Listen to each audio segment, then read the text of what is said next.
Well, Greg Gard, thank you so much for sitting down with me. You're a very busy man at this time of year, especially in February. So how's your week been so far? A little busy. I mean, you named it right there. I mean, it is a busy time of the year.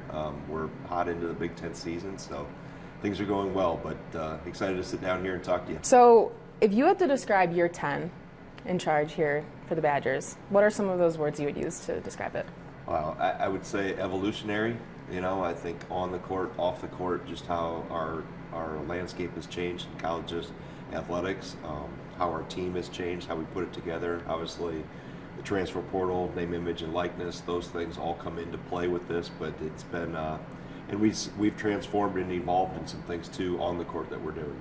What are some of the logistics of how it's changed in the last 5 years with NIL and the transfer portal, like from your guys' perspective that we don't see? Well, transfer portal has made it, you know, players can leave and come and go at any time with no restrictions. So, like in the days of old, you knew you'd have somebody here for, like I said, 2, 3, 4 years, maybe 5, even if they redshirted. But now, because of the movement that is, you know, going across college athletics in all sports, you can't bank on having the same team back year after year. You hope, and retention is the main thing that we do with our core every year.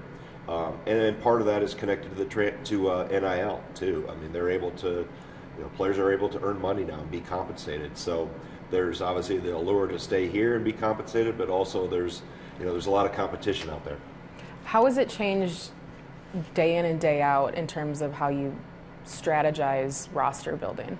I think the basketball component of it itself really doesn't change. You're still coaching and teaching and trying to develop players, and really as much as the outside world has changed, a big deal gets made about socially about how young people have changed and how players have changed. And really from my perspective, they haven't. All the external around them has. There's so much more focus on social media. There's more of an open door, so to speak, for everybody to see their personal lives. And obviously you have the name, image, and likeness impact and the transfer portal. But really, to the person to person within that locker room, they're the same as they were 15, 20 years ago. The really good ones want to be coached. They want to be told the truth. I think holding people accountable and having high standards, they like that. They embrace that. So that part hasn't changed. It's the simulation of how you put together a team and forecast what's next and future planning. And it's a lot of spur of the moment, quickly, you know, making decisions on players, and what's going to happen with next year's roster is already into play and swirling around in our minds and within our coaches meeting. What is it like having your kid on the team? How does it change?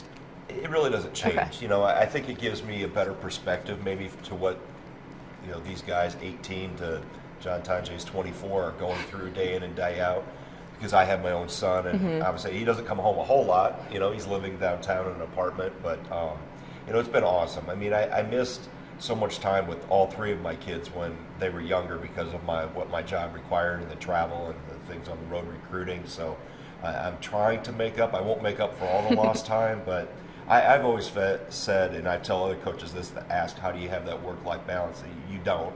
Okay, first of all, don't try. You're not going to have it, but make sure the quality. You're never going to have enough quantity with your kids and we bring our kids to practice. Obviously, I have mine in practice every day. All my staff has little ones, and they can come in anytime they want, hang out, shoot on the side hoops. So we really have a family atmosphere and a family environment, and just enjoy every day with them, whether they're my 24-year-old daughter or Isaac at 21 or our youngest that's still in high school. So are you coach dad or dad coach? Nameless? Yeah, kind of nameless with Isaac. Yeah, I mean, at home it's dad, and I never press him on team things. I just say, hey, is everybody okay? And you know, that I let him be a guy and be one of the team members, which he does an awesome job of, and the guys have accepted him. It's a hard role to be in as a coach's son on a team, specifically at this level where the spotlight and the stage is big.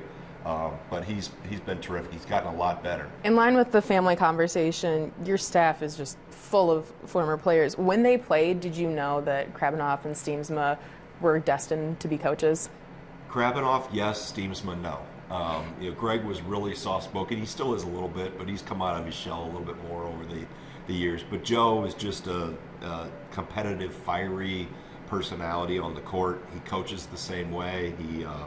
He really enjoys being around our players. He He takes great pride in his time here at Wisconsin, and all four of them, I guess I have, Sharif, Kirk, Joe, and Greg all have great pride in this place, and they talk about days of old, but they've done a super job of transitioning into this new area and really have embraced this new era awesomely. If you had to pick any of your other former players who aren't currently coaching that you'd want back on the staff, who would you want back?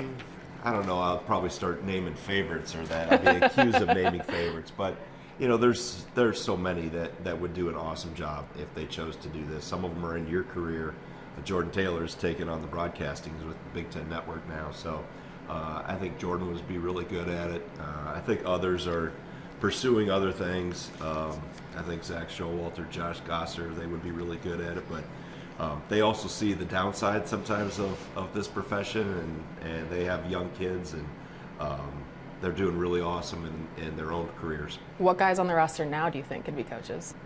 Kamari McGee would be good. He's really positive, really energetic in a huddle. I think really none of them I don't think would be bad coaches. It's just a matter of, do they really want to do this and dive into it. I think Max Klesmet would do a good job. I think John Blackwell would do a good job. I think my own son would do a good job. All right, I have some rapid fire questions. Don't think too hard about these. What is your favorite restaurant in Madison? In Madison? Probably Johnny Delmonico's. Who was your favorite basketball player as a kid?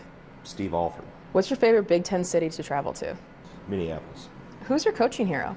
Probably my high school basketball coach, who's no longer, actually it's one of my assistants' dads. Steve Randall was his name. He passed away almost 20 years ago, but Lance's dad was an awesome mentor for us, not only in high school, but from third grade on. He really kind of set the table, I think, to inspire me to be in this position. What is your favorite non-Wisconsin men's basketball game to attend here in Madison? Probably football games. Who's your best coaching friend? Probably Tom Izzo. Love Izzo. If you could change one rule about college basketball, what would you change? Well, there's one that came up the other night that we had a goaltend call that was reversed. So that would be one, that you can't review goaltending plays. Or if you do, you have to do it right away. What was your favorite coaching moment? Man, there's been so many. Obviously, the 2 Big Ten championships that we've had here recently. The times as an assistant when we went to the Final Fours, and won Big Ten championships. I've been part of national championships at UW-Platteville, so there's been so many. I've been so fortunate in 35 years as a coach to have awesome moments with awesome people. Do you have any pregame rituals? I do, but they're superstitious, so I couldn't tell you what they are. Okay. What are the weirdest ones from some of the players that you've seen? You don't have to name names. I haven't seen any major league type of things where they put different dolls in their locker room or anything outside the box at that. And I think the biggest thing is the ritual stays the same. Like they are married to their rituals. What's the best game you've ever been a part of? Probably our 2015 semifinal game, the Final Four against Kentucky. And what does it mean to you to be a Badger? Well, it's home. I grew up in the state of Wisconsin, so for me, growing up as a lifelong resident, a lifelong fan of Wisconsin, to be able to be here in your home state institution, leading the home state school, is as good as it gets. That's the best answer to end on. Greg Gard, everyone, thank you so much for joining us.